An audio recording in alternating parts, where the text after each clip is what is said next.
Guys, we are back. We are back. We are so excited. So sorry for taking a little break. I was thinking it was like we took like an 18-month to 2-year break. And just a couple minutes ago, I asked the team, how long was the break? And they checked the receipts. Yeah, it was 4 years, 4-year break. That is a long time. A lot has happened in the last 4 years.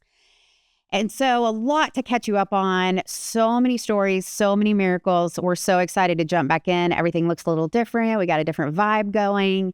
You're going to love it. And, but it's still just digging into amazing miracle stories. Like this, we've been like these last 4 years, we have been our boots on the ground working on trying to expand in groups, trying to get groups going in churches for women with unexpected pregnancies.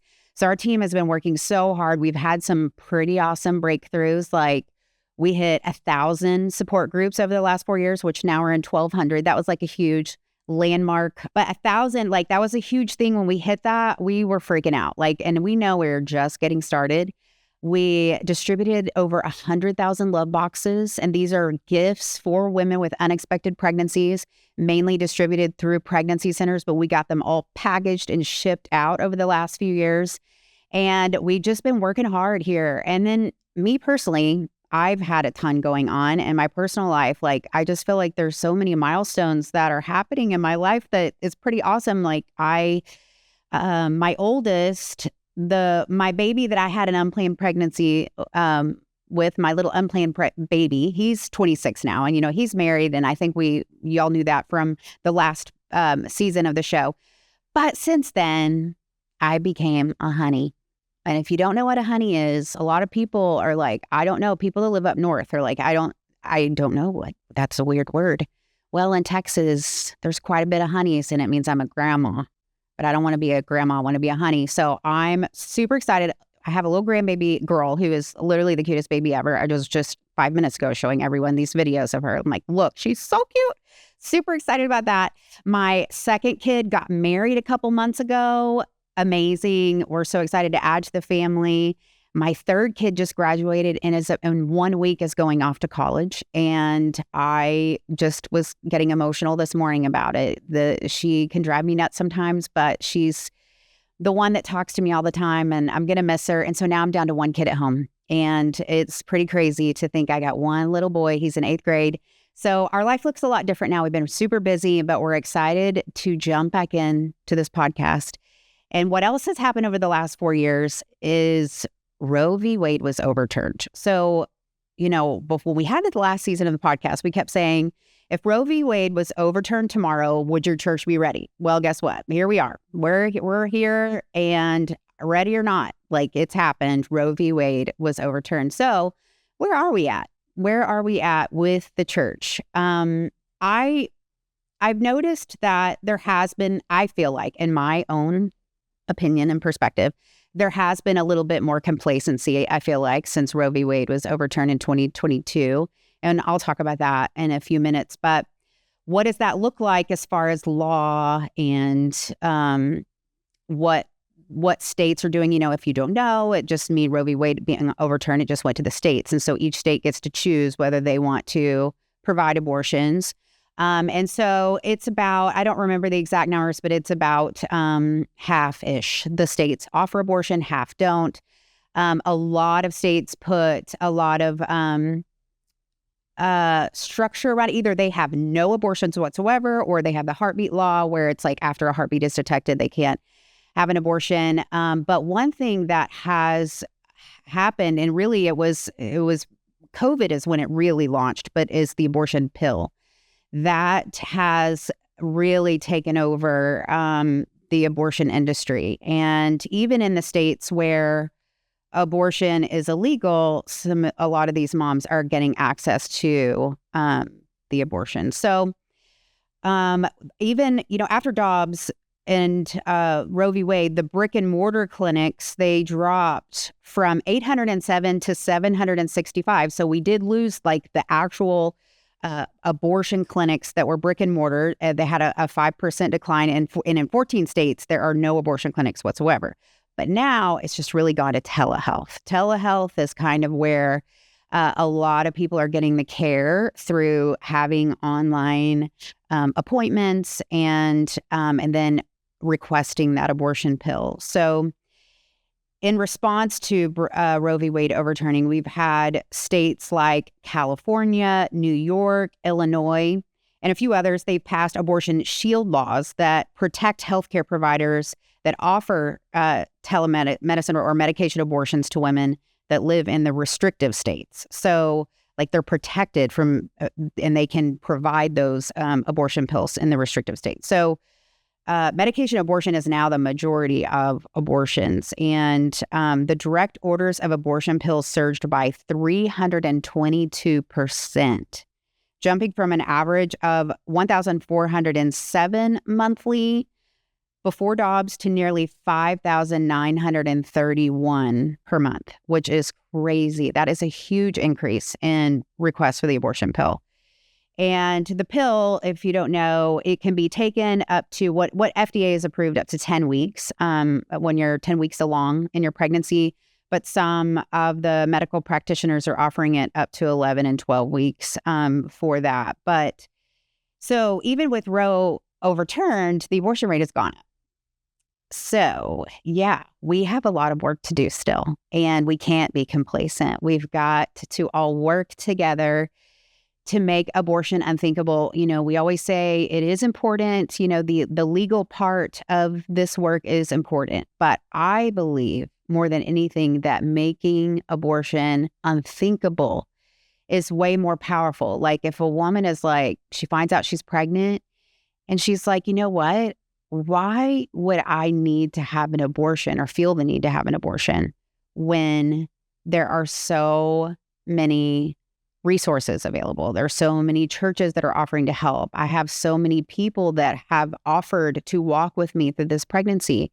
And why would I need to do that? And whether they choose to place their baby for adoption or choose to parent, that they can have that support. And so, that's what we're working towards. That's the vision, you know, that we want to get to.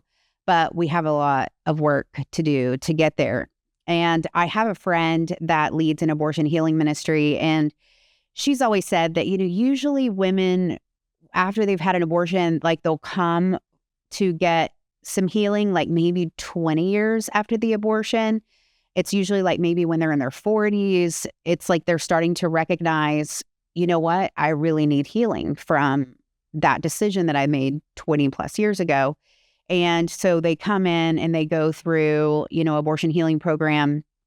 Well, she has said that they have seen a big influx in young women all of a sudden, like girls that just had an abortion. And so they were like, this is so weird. Why all of a sudden are we seeing these young girls come? It's just not, you know, what they've seen in the past. And they said they started digging into it and asking why, trying to uncover it all. And basically, they were all tied to the pill. So these young women are taking the pill. And if you don't know, it's a 2-pill process. You take one pill and then you take the second pill 24 hours later. And what we're hearing from the girls is that Planned Parenthood will say, hey, you're going to experience like a heavy period and some cramping, you know, take some Tylenol and you'll be good. And it's actually a lot more extreme than that they feel like they're dying. You know, they're miscarrying their baby. They're having their baby in their home. And if you haven't seen the movie Unplanned, you should. It's one of those movies, like, you want to at least see it once in your life. I don't know if I'd want to see it again because it is hard to watch, but it's so eye-opening to what a woman might experience when she takes the pill. But she basically is like seeing the baby there. And a lot of these women are having to call Planned Parenthood and say, you know, there's a baby in the toilet. What do I do? Do I flush? Do I bury? And the trauma around that is real. It is real. And it was way worse than they thought it was going to be. And so they're realizing, I need healing. Like, I need healing. But my friend that did tell me this, she did say that some of them aren't finishing the abortion healing program. Like, they're recognizing that they need healing, but then also it's a lot to process really quickly afterwards. So Yeah, in our window of intervention of trying to like help these women see the bigger picture and choose life is getting smaller and smaller. Like we are losing time because of telehealth and because you can just, find out you're pregnant at home, then you just schedule an appointment through online and then you get the pills sent to you in a day or two. Like we're losing time to jump in, and that's why it's important that all of us have an awareness of the resources in our community, because you may never know who you might talk to or who you might meet that either has a daughter that just found her pregnant, or a friend that just found out they're pregnant and they haven't told anyone, but somehow you just found out, and that you're able to say, look, let's get you to a pregnancy center. Let's get you some help. Let's see the bigger picture. Let me walk with you through this and let's really think about it. Because I think a lot of people think the pill is just sort of this quick fix, just have the pill or take the pill and it'll be a quick fix. And it's not like that. It's super traumatizing to go through something like that. And because when you have your medical, like surgical abortions, you sort of hear things, but a lot of times you're sedated. You don't really fully know what's going on. But when you have these pill abortions, you see everything, and it's really, really tough on the mom, and it's something that they'll carry for a lifetime. I was just talking to a leader yesterday, had come into our offices. She's a local leader, but she had never been to our headquarters. And she was telling me a little bit about her story, or her daughter's story. She was saying that she led this woman I met, she led an Embrace Grace semester. She got it launched at her church. And she said, I had a co-leader, and my co-leader was kind of going through some life stuff at the time. But so halfway through the semester of leading Embrace Grace group for single and pregnant moms, she said this co-leader kind of went MIA a little bit. She kind of lost track with her. She wasn't really returning her calls, and she knew she was kind of going through some stuff. And so she was sort of on her own. She was like, I don't know what I'm doing. I'm doing this all on my own, but she was doing it. And so she's leading. It had been weeks since she had heard from this co-leader. Well, then all of a sudden, out of the blue, the co-leader calls her, and she's like, I have to tell you something. This is really urgent. So she said, so basically the co-leader works at the same company that this leader's daughter works at. It's like, I won't say what company it is, but it's like a big retail chain company. And she said, I heard with my coworkers, there's like office gossip going around, but that your daughter is on her way to Colorado right now to get the abortion pills, because she lives in Texas and we don't, she needed to go to Colorado to get them. And she's with her boyfriend, and they're on their way. And she had requested time off work. She said, I need to go to Colorado. And her oversight said, are you going to get an abortion? And kind of laughed. And she was like, yeah, actually I am. And then she went and told other coworkers. And then it got to this co-leader, who ended up calling this girl's mom and said, you got to do something. So this leader, the mom, she called her daughter and she's like, what are you doing? Get back home. We have to talk about this. Like, turn around, come back home. So she came home, and she said that she was like, I was just going to go to Colorado and take the pill. And then I thought we could go shopping and, kind of have some fun and then come back for the weekend, which goes to show she didn't know, how traumatizing it can be, like how painful it is. All of that. She just thought she's going to take a pill and then it just magically goes away and the baby's gone and then she can go shopping. But thank the Lord that this, even though gossip is never good, it ended up working in this mom's favor. She ended up choosing life, and she has a 14-month-old daughter, and this leader has a granddaughter, and they both cannot imagine their life without her. And she's like, my daughter is doing amazing. Like, she just got baptized a couple weeks ago. Like, she's just doing so awesome. And she said, I really believe that if she had gone through with that abortion, it would have really launched her into a really dark place. And I'm so thankful that there was an intervention that happened. But I think there's just not enough awareness as to this process of the pill and everything that's going on. And I know a lot of churches try to shy away from talking about abortion, but I think it's important that we do, that we educate ourselves on it, both the surgical abortions and the chemical abortions, which is the pill, that we understand, and so that we can bring awareness, that we can be able to talk to our friends so that everybody knows, because it's just kind of something no one ever talks about. I know some of our friend ministries like Live Action, they have gone into the streets and talked to people about what they believe about abortion, and they're like, yes, I believe abortion is good, and we should offer, women should have access to it. And they'll say, have you ever seen an abortion? Like, do you know what the process is? And most all say no.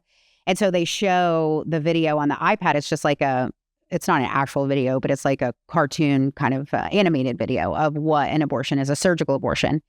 And to see the looks on their faces, it's like shock. Like they had no idea.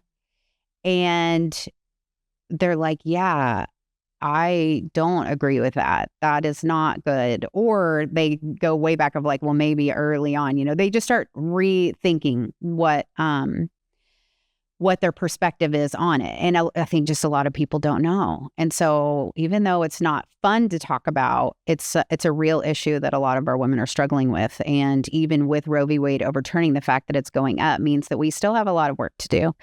And so I know together we really we can do this. We can make abortion unthinkable. I remember one time there was this girl who asked me she's a pro-life atheist, and she asked me to speak at Berkeley College. She was going to have pro-life speakers there all day. Back to back. It was kind of like a summit that they were doing. And she said, will you come out to California to Berkeley College and speak? And I said, I know you're an atheist. I just want to make sure that you understand that, like, when I talk about God and I talk about the church, and that's like a part of where my heart is with it. I don't know how to like take it away, and she's like, no, it's okay. She said, I don't believe in your God, but I believe in the power of your people. And if your people would actually do something, this issue wouldn't be an issue anymore. And I was like, oh, but she does have a point. Like, if we actually were all doing something, no matter what, it could be donating. It could be helping a mom with her resume. It could be helping a mom with her manage her finances. It could be babysitting her baby. If we all have gifts and strengths and talents that God put inside of us, and it's not so we have a better job and make more money. It's to do the good works that God's called us to do. So what can we do, and how can we use those gifts in order for us to help make abortion unthinkable for a mom, one mom at a time? And with the church, I am noticing a little bit of complacency. Like when we first started in 2008, Embrace Grace, we started as a small group at our church, and then we launched into the nonprofit in 2012, so just 4 years later. So as we were trying to like spread the word and get churches to jump on and do Embrace Grace back in 2012, the theme was churches would say, what we'd hear a lot, they would say, oh, well, this is kind of rewarding sin, and this is condoning bad behavior, because you get a baby shower as part of the Embrace Grace experience. And so they would be like, I remember one time a lady specifically said, well, maybe they deserve more gently used stuff and not brand new stuff, because they did, make some choices to get them in the situation that they're in. And so I just, we would just really talk about the prodigal son and talk about how, when you think about how the son went off and spent all his dad's money, he had nothing left. He was eating the leftovers of the pigs.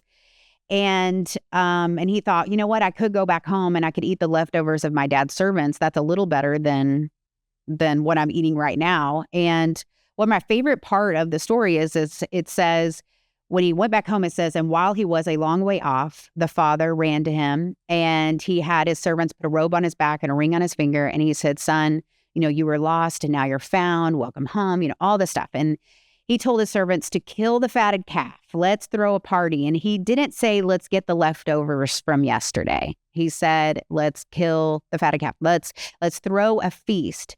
And I think, a lot of times we can be like that other brother. The other brother was like, well, that's not fair. You're going to throw him a party after all that he's done. And the father says, son, you have everything that you need in me. So let's celebrate that your brother was lost and now he's found. And when really the celebration and the honor of people is really where the big heart transformations actually happen. Like we've seen women surrender their heart to the Lord the night of the baby shower because they're so overwhelmed that strangers would purchase gifts for their baby, even monogrammed and in the theme that they want, that they're so overwhelmed by that they choose to surrender their life to the Lord. It is, scripture says it's God's kindness that leads us to repentance, and it's his goodness that draws us to his side. Love is what saves lives. Love is what changes people. So I don't hear that as much anymore. I hear it sometimes in smaller towns, maybe in older churches. Now, and since Roe v. Wade was overturned, now the big thing that I hear is either, number one, it is pastors say, well, this is a political issue. And so, or political, group, which we're not these girls aren't joining a pro-life group. These girls are going to a group where they can get hope, where they can meet other girls going through similar situations, where they can hear about Jesus, where they can get baby shower, get some items that they need. Like, this is about loving people.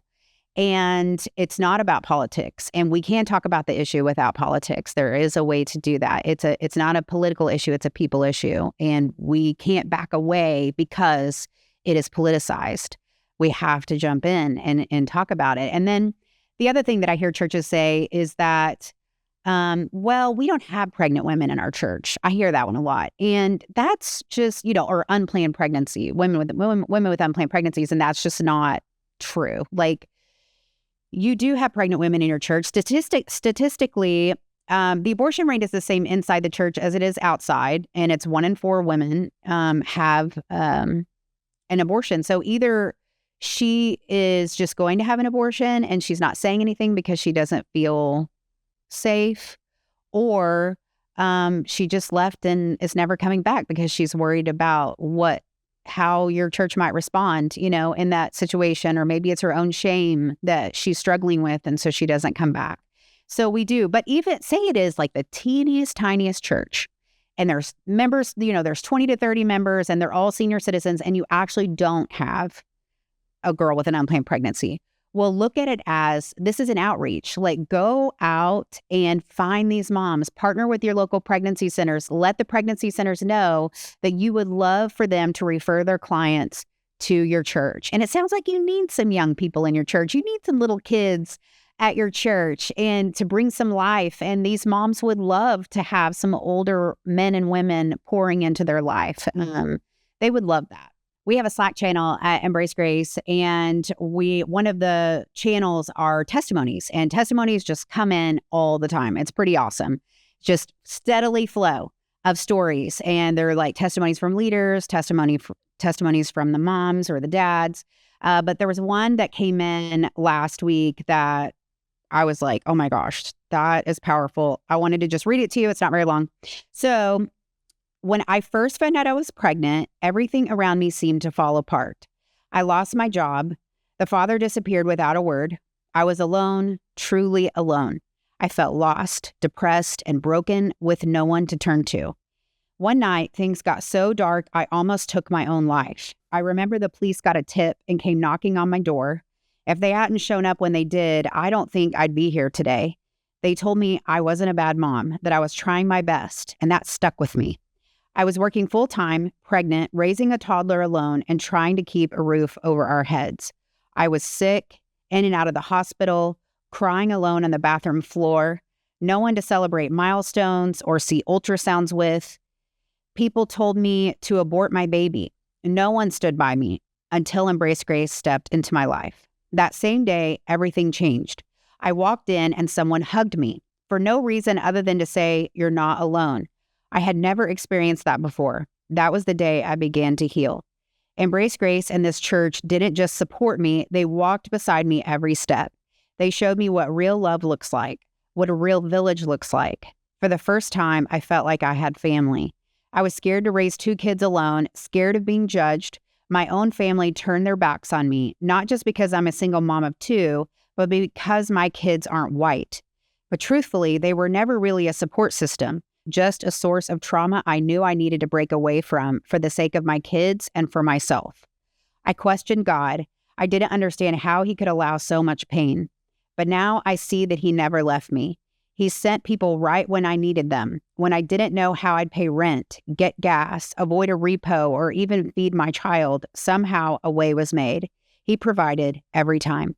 Now I keep my Bible next to me. It's the most powerful tool I have, my reminder that God does see us. I will raise my babies to know him because he has carried me through storms I never thought I'd survive. To anyone who feels like giving up, I promise there's light on the other side of the pain. You are not alone. There is a village out there. There is hope. So, first of all, that's so beautifully written that this mom wrote. But also just thinking about like the depths of desperation this mom must have felt to try to kill herself, to leave her toddler without a mom, to obviously kill her unborn child, that she was carrying, like the depths of despair that she must have felt. And there are women like this everywhere that are finding out they're pregnant and they feel completely alone and are so scared about what their future looks like. And we as the church can't just vote a certain way and say, good luck, hope it works out for you. We got to be there with them, and we got to walk in the trenches with them and help them have hope and have the hope of Jesus and break generational patterns and change generations, change legacies, and point them to Jesus. I always say that we can't fix all the problems, but we can point them to the one that does, and that's Jesus. And so I do think we can make abortion unthinkable. But it's going to take all of us, and it's going to take all of us using our gifts and our strengths inside of us. And it doesn't mean we have to quit our job and go work in the pro-life movement. It may be something simple like a donation. It can be helping a mom with her finances. It could be babysitting a kid so she can go look for a job. You know, there's so many ways, but if we all are doing our part, we can make this issue not an issue anymore. And we're working towards that, and we're really, really excited about that. And we can ensure that no single mom walks alone if we really are all working together. And so that's what we're going to be talking about this season. I'm so excited about it. We have so many stories to talk through. There's so many amazing and creative ways that people are giving back in some way, that are using their strengths. It's really beautiful to see. So you are going to be inspired. We always say here at Embrace Grace that we have front row seats to miracles. So we're inviting you into the front row seat as well, that you guys get to hear these. And it's just awesome. Like your faith will be strengthened. It's just beautiful to see. I love how Hagar is the first single mom in the Bible, and she refers to God as the God who sees. And even this mom, she had written that she just felt like no one saw her, that she felt totally alone, and that God showed up as the God who sees, and he helped show her that he does see her and he does hear her. And I would love this week even, just ask God to bring you someone that you can speak life into. You just never know the person that's right in front of you that is asking God, do you see me? Speak life, help them know that they are seen and loved by God. So please subscribe, comment, share this podcast with everyone. We grow by people telling people. So please tell everyone about Embrace Grace and the Help Her Be Brave podcast. We are so excited, and we're going to be doing some fun, unique, different things. Like if you have a question that you want us to dive into on a podcast show, comment what that question is. We might talk through it. Or if you have suggestions on topics that you want us to talk about, please let us know what those are. Also, if you've heard me talk about Embrace Grace, and if you're like, I don't know what Embrace Grace is, go check out embracegrace.com. You can find out.